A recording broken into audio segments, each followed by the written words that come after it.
মা তারা, জয় গুরু বামদেব। নমস্কার, আমি মহাদেব তান্ত্রিক। এখন আমি বসে আছি শ্মশান ঘাটে, গঙ্গা নদীর পাশে।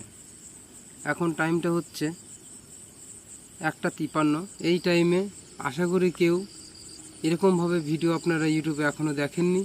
আমি একটা কাজ করতে এসেছিলাম এখানে, বশীকরণ কাজটা আমাদের সম্পূর্ণ হয়েছে। আপনারা অনেক ইউটিউবারকে ভিডিও করতে দেখেছেন, কিন্তু তারা স্টুডিওতে বসে করতো বা বাড়ির কোনো ছাদে বসে করেছে, কিন্তু আমরা আজকে সঠিক কাজ করি। তার জন্য আমরা ছুটে এসেছি এই শ্মশান ঘাটে। পেছনে গঙ্গা নদী।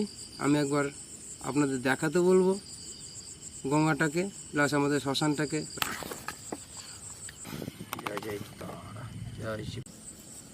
যতটুকু সম্ভব আমরা চেষ্টা করলাম তুলে ধরার জন্য। আসলকে চিনতে শিখুন, ভণ্ডদের থেকে দূরে।